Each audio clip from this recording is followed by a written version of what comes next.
And we're turning to Daf Pei Zion, and this Mishnah is going to deal with Minui on the Korban Pesach. And there are certain individuals who, as we know, are excluded from Minui. The entire entity of Minui is derived from the pasuk in Parshas Bo, b'michsatz nefashos each l'fiyachol tachotzu al aseh. And michsas nefashos means that we count up the number of people who will join in this chabura. And if somebody is not registered in the chabura, he hasn't yet done his minui at the time of the shechita, he's not allowed to eat from this korban pesach. Now, what happens if a person signs up for two different chaburas and two different pesachim? That's the subject of our mission. For example, you could have a woman whose father decides on her behalf that he's going to register her for one chabura, and her husband registered her for a different chabura. Where does she owe her allegiance? Because she cannot be part of two different chaburas on two different pesachim. So the Mishnah says the following: Ha'isha bisman she beis baila, as long as she lives in her husband's house, shachet aleh baila v'shachet aleh via tocha mishal baila, as long as she hasn't left her husband's domain, she's living in her husband's house, and she hasn't said explicitly which korban pesach she wants to be part of, we're going to say that minastam, we assume that her das is, unless we know otherwise, to be registered together with her husband. Tomorrow later on is going to clarify that a person could shech the korban pesach on behalf of all of his household, even without notifying them, unless they make an explicit protest and they reject it. And therefore, since his wife is part of his household, he, the husband, can go ahead and shech the korban pesach on behalf of his wife, and he doesn't even have to tell her about it, as long as she doesn't make a big to-do and protest. Now, here I have a comment of the Sfas Emes. He says that from the language of the Mishnah, it would seem that only if the shechita was done already and the Baal, the husband, shechted the korban pesach on behalf of his wife, then she cannot eat from her father. If he hasn't shechted the korban, and the father went ahead and shechted on behalf of his daughter, then she would eat together with her father. And all this is based on the fact that a father has the rights over his daughter to shech the korban pesach on her behalf, even without her das, as long as she doesn't make a protest. But in a case where the shechita was done by the Baal on behalf of his wife, and the shechita of another korban pesach was done on behalf of on the part of the father on behalf of his daughter, then unless she makes a protest, we assume she doesn't want to go with her father's korban pesach, but rather with her husband's korban pesach. Olcha regel rishon. Now, she just got married. She's a newlywed, and on the first regel, after her marriage, she went lasos bebeis avia. That's where she would spend the first yontif of her married life. And apparently that was a strong minhag back then. That's the impression you get. And therefore, shachet aleh avia v'shachet aleh baila tochal b'makom she wrote. So now we're in an equal 50-50, when the scales are balanced, we don't know whether or not it's better for her to eat with her husband's korban pesach, better with her father's, because in any event, she's going to be spending Pesach with her father.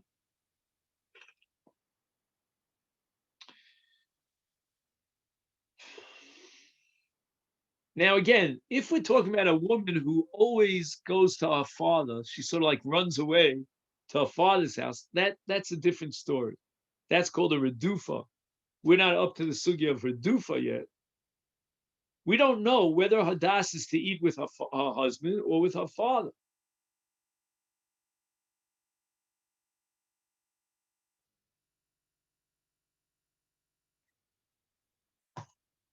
So in this case, she has two options. She could choose whichever she prefers. Now we get to a yasam.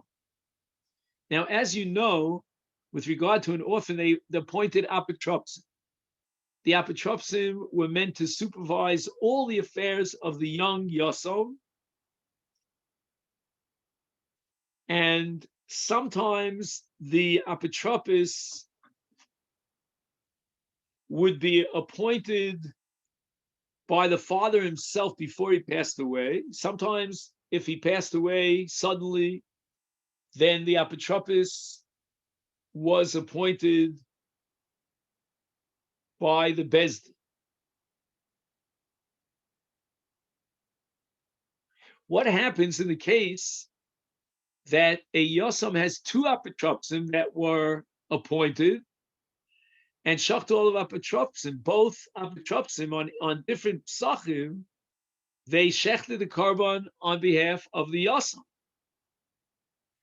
Is once again, it's an equal situation. You can't tip the scale in one way or the other. Therefore, Yochal b'makom shurotz. It's up to him.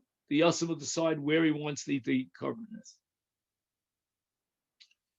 Evet shel shnei shutfim. We have two partners owning an evet together. Lo yochal mishel shnein.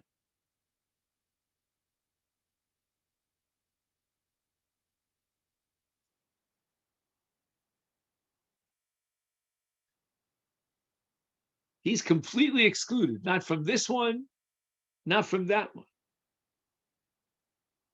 Now, does that mean that he's only excluded because both of them, both of the masters, both of the shutfim, respectively, signed him up for each korban? Or no, let's say there was one of the two shutfim. Did the other shutaf give his approval? So you have Reuven and Shimon that own an Evet together in partnership. Reuven went ahead and he registered the Evet for his korban pesach without asking Shimon for his approval.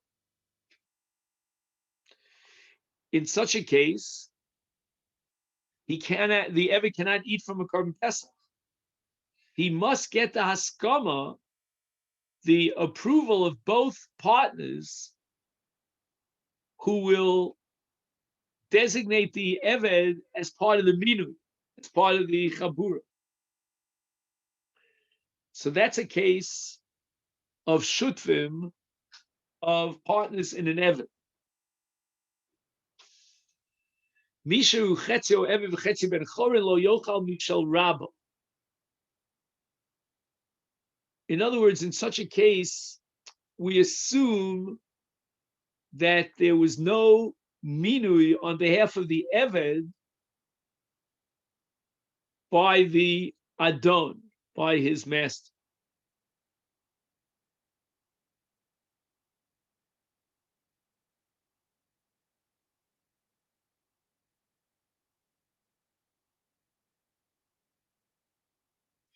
Okay, so we're up to the Gemara now. So we started the Mishnah and says that they shechted the korban pesach, the father and the husband. And the Mishnah says that if it's the first yontif, the first regel, where she's going to spend Pesach with her in the Beis Haviyah, she has the choice and decides where she's going to eat the Pesach, whether in her husband's chabura, who because he had in mind appointing her, registering her, or in her father's. Is Shabbat Minei Yesh Brera. We're going to derive from this Mishnah, and this is a gigantic, colossal machlokas all of it shas, whether Yesh Brera or Ein Brera. We're going to derive the conclusion that Yesh Brera. if you don't have clarification from the get-go about a chalos, about some sort of Masechet, and only later on it becomes clear, can we apply the rule of lemafreya? And what now becomes clear will retroactively have an impact on the original mice. This woman, we don't know b'shas shchita which person, whether it's the father or the husband that she intends to eat with. We'll only know this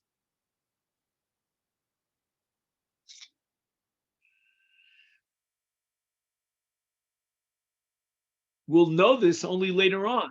In other words, after the shchita, we're ready for the achilas HaPesach. She's going to say to us, well, I wanted to eat with this guy, with my father, or with my husband. She'll specify. And we're going to say that at the shchita, lemafreya, this is the person that she wanted to eat with. Because again, the shchitas HaPesach has to be done l'shem menuya. Well, was she money at that time? She had, she wasn't making any decisions at the time of the shechita. Usually, at the time of the shechita, you're already manu. And if you're not manu, you don't eat from that chabura, that Pesach. How does the Mishnah allow her to choose later on, when at the time of the shechita she had no knowledge one way or the other? So the answer has to be yesh brera, that later on she will determine lemafreya retroactively which chabur she belongs to.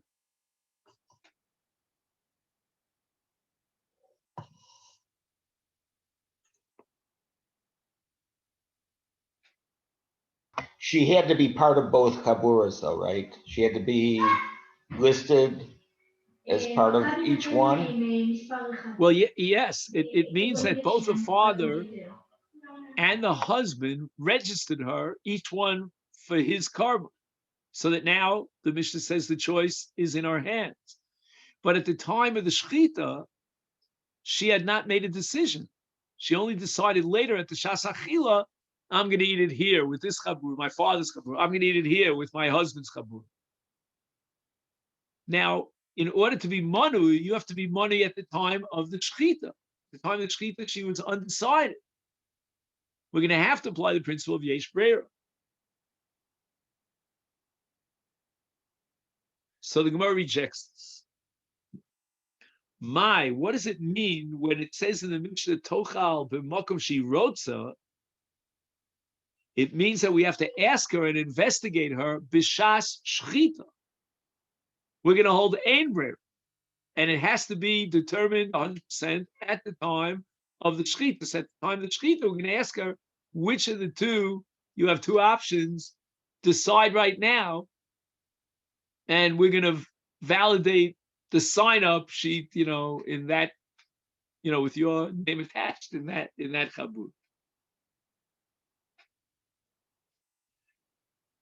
Now, what's the chiddush here? L'chora, if you hold ein brera, then b'shas shchita, she wouldn't be allowed to eat from either carbon. Im lo birra b'shas shchita af mishal baila eno cheles. Apparently, there was more of a reason to assume that she would want to eat mishal baila.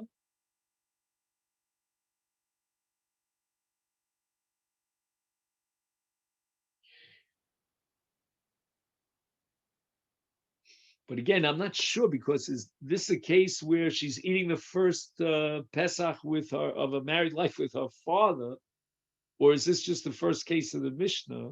I got the impression we're talking about the first case of the Mishnah.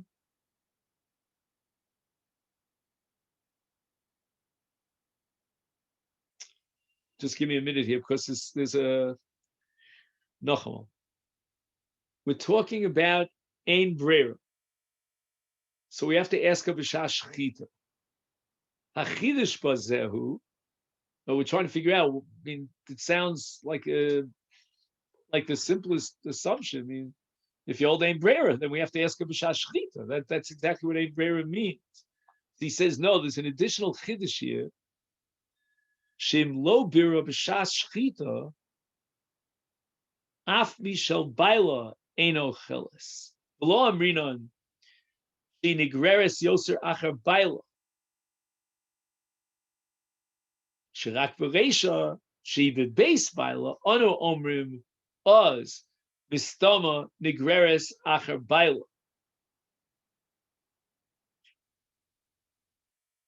Aval beregel rishon sholchel beis avia im lo bira b'shas shchita eno cheles michal shneim.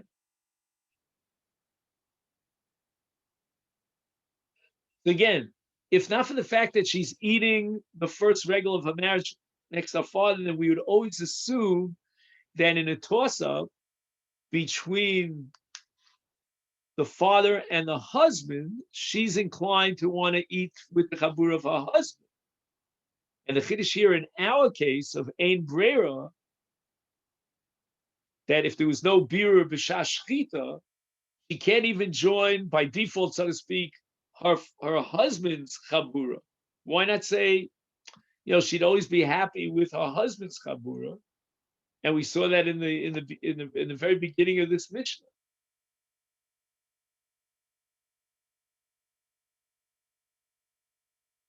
So the answer is that if she's living in her husband's house, then we can assume that she wants to spend Pesach with her husband and eat in his chabura.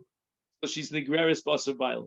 But in the case where the first regal she's going to her father's house, then unless she clarifies this b'shas shchita, then we don't have any birur. Now, what happens if we don't have any birur? Because on the one hand, like we said, she's nigreres basar baila. On the other hand, she's spending this Pesach, the first Pesach, kimin agam, in her father's domain. And we don't have a method of deciding in which direction towards which direction we should tip the scale. So the answer is going to be, the Mishnah says, Rotza, what's the language? Rotza, Tocha b'makom chi Rotza. Yeah, but then we need that Ritzui explicitly at the time of the Shechita. And if there was no Ritzui at the time of Shechita, guess what? She can't eat the Pesach with either one of these two chaburas. So that's interesting. An undecided, Safek chabura means no chabura. If you can't decide which chabura you're part of, then you're not part of any chabura. We need a vadai to set you up as part of the chabura. So the best thing is to investigate this woman at the time of the shechita, so that we'll know which chabura she is at the time she's in at the time of the shechita. In the absence of that, we're not going to say, because we're holding now Ein Brera, we're not going to say that Rota, what's the language again? Sorry.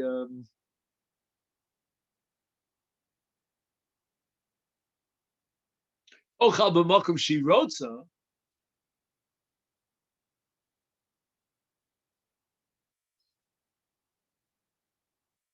So the Tochal b'makom she Rota, where we give her the freedom to make that choice, to make that decision, that's only b'shas shchita. After shchita, she's not pulled in this direction or the other. So she's like the case we'll have later on in the Eved, that an Eved shel shnei shufim lo yochal mishel shneim. Because to be part of a minui, we need an absolute certainty. There's no such thing as, well, it's a suffix if you're part of the minui or you're not. It's either vadai or nothing. Now, in the case where she has both a husband and a father, each one registered her respectively on that. So there we have a vada.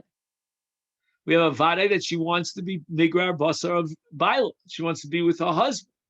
But in a case where she's eating her sudas pesach in Beis Avia, like the first Pesach around the marriage, is then we really don't know. We have a tug of war because we have the general rule of the Gereres Basar Baila, and then we have the specific rule of Nisuin, Suda Rishon of Nisu. We don't know how to fight this battle out.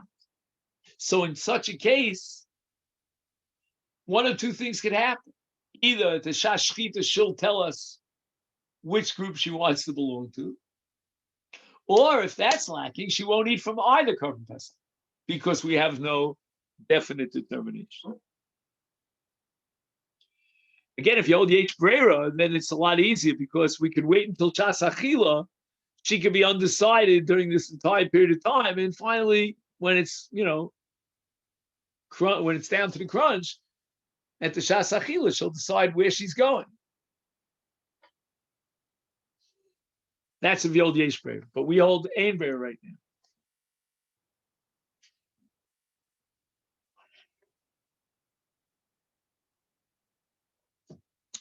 Okay.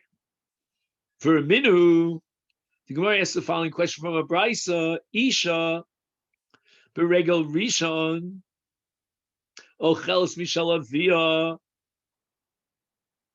That's not like our Mishnah. Our Mishnah said that she can go which way she wants to, but here in the Brisa, it seems like there's no ifs, ands, or buts. It's absolutely definite that she has to go with her father because that's where she's eating Pesach. The Kanvielech, next year around, in Rotza Ochels Mishal Avir, Rotza Mishal Baila. She can make a decision either way. But you see, this Bryce and our Mishnah are irreconcilable because our Mishnah says she has the choice in the case of Regel Rishon, even though she's eating the base of Via. The Brisa says no. We're going to assume that she wants to eat the base of Via.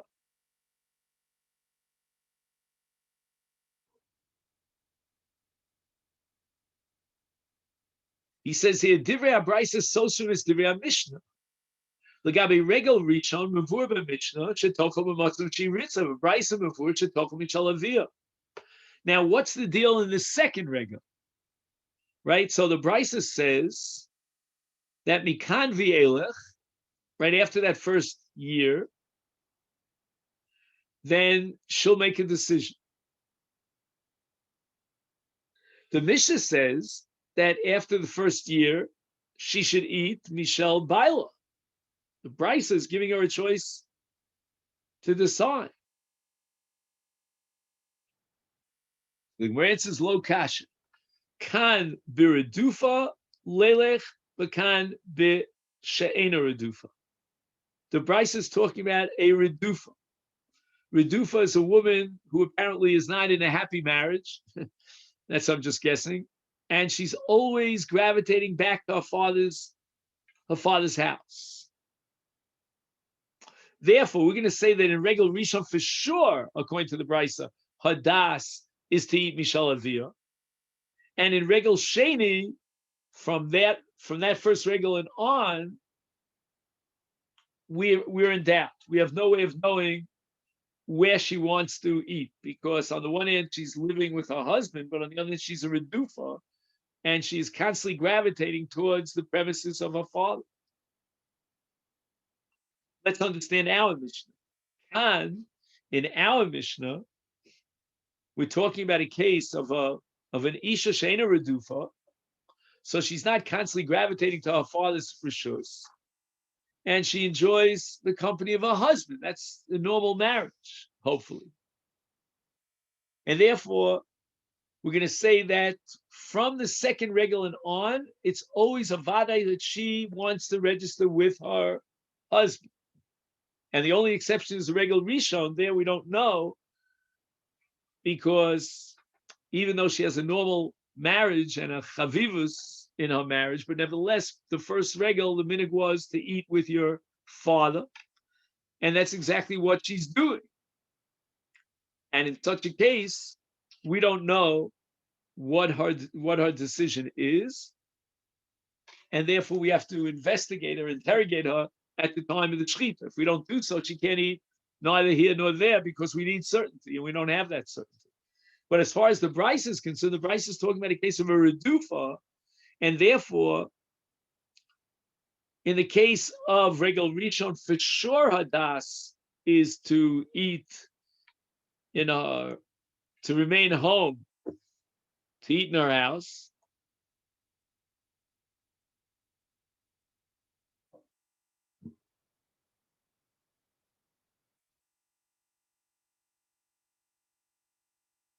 What did I just say? Did I say redufa? I forgot what I said. Anyway, let me just go over it one more time.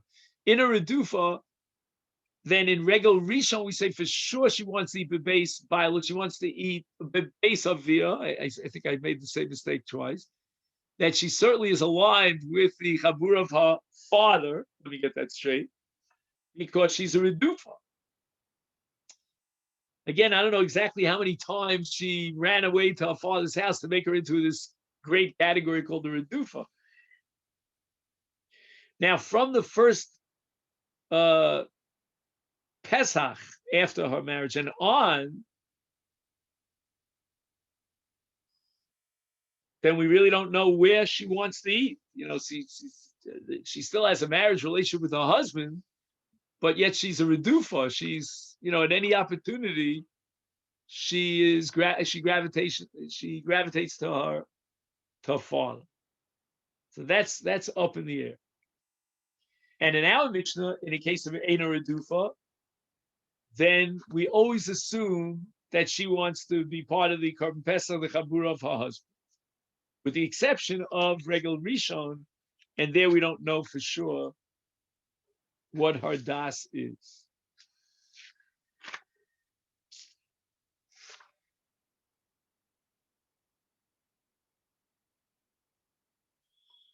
Now, Tosfos has a different pshat. That's Tosfos Maskel Khan, this long Tosfos here.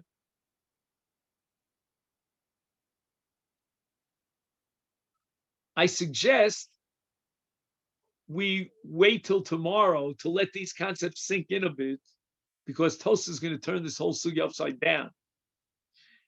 So if it's okay with the Olam, we'll take a break now, and we'll continue this tomorrow. I think it's very interesting the way this is working out. So we have the introduction to the Beis Hamikdash, and we have the study of this Perka Isha and the concept of meaning. Okay then, so have a great day.